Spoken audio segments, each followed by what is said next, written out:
दोस्तों, आज हम सभी के लिए ये जानना बेहद ही ज़्यादा ज़रूरी है कि हमारी भारत की ताकत क्या है और चीन की ताकत क्या है।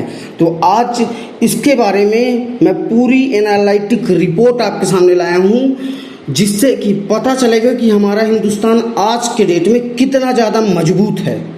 और अगर हिंदुस्तान और चाइना का विवाद हुआ, युद्ध हुआ, तो चाइना बुरी तरह से नष्ट-नाबूद हो जाएगा। दोस्तों, अग्नि नाम से ही चीन बहुत ज़्यादा खौफ खाता है।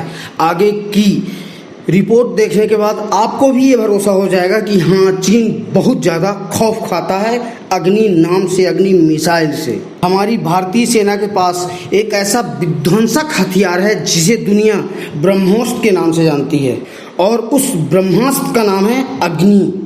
और हमारे भारत की अग्नि बाण से चीन जलकर खाक हो जाएगा और ड्रैगन पूरी तरह से राख हो जाएगा, और एलएसी पर चीन की पूरी साजिश नष्ट-नाबूद हो जाएगी।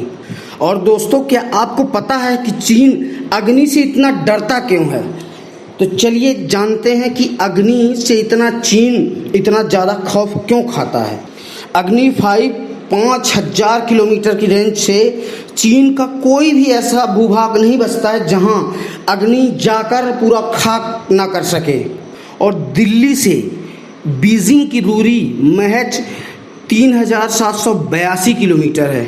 मतलब 1 मिनट में 300 किलोमीटर की रफ्तार से अग्नि मिसाइल चलने वाली बीजिंग को 12 मिनट में खाक कर देगा।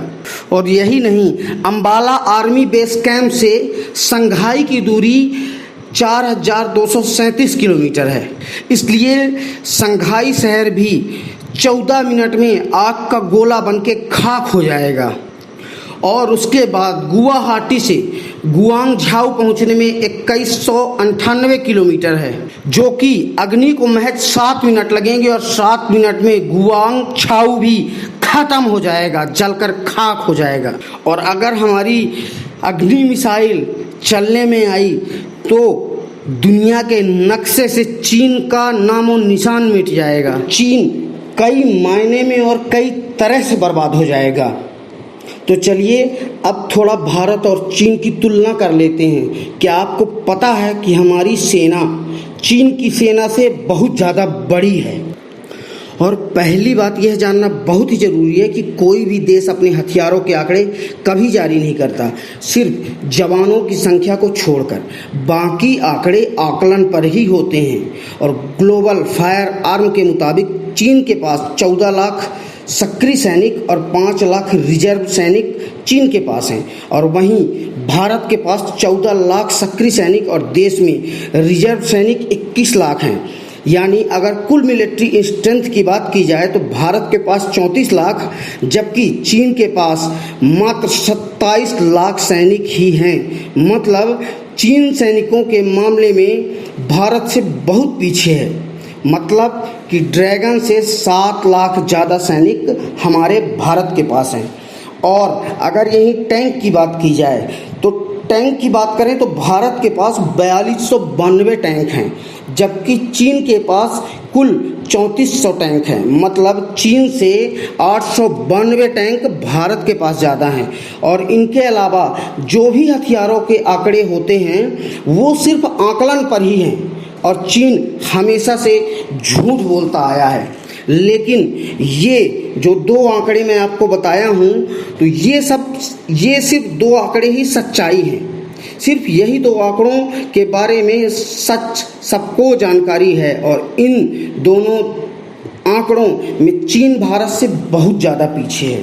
और चीन, अगर भारत और चीन का युद्ध हुआ तो चीन हर तरह से नष्ट-नाबूद हो जाएगा, क्योंकि पिछले कुछ समय से चीन की आर्थिक हालत बहुत खराब होती जा रही है लगातार।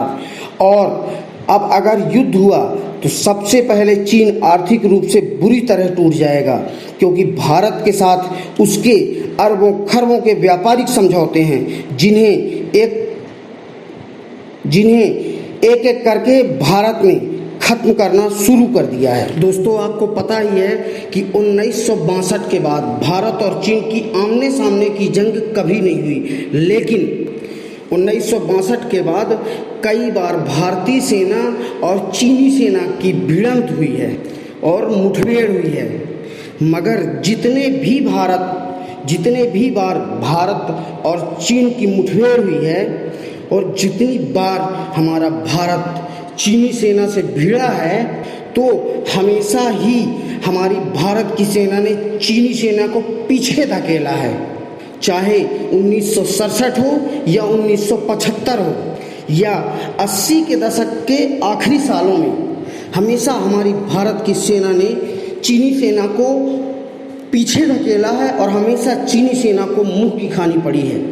और आपकी जानकारी के लिए बता दें कि 1962 में भी अगर थोड़ी एहतियात बरती जाती तो उसमें भी चीन को हम पराजय कर सकते और हमारी जीत होती और चीन को मुंह की खानी पड़ती। चीन दरअसल आमने सामने की जंग से ज़्यादा प्रोपेगेंडा वार में ज़्यादा यकीन रखता है, क्योंकि चीन को ये अच्छे से पता है कि भारत से भिड़ने का मतलब अपने पैरों पर कुल्हाड़ी मारने के बराबर है, क्योंकि आज भी चीन के लिए भारत दुनिया का सबसे बड़ा बाजार है।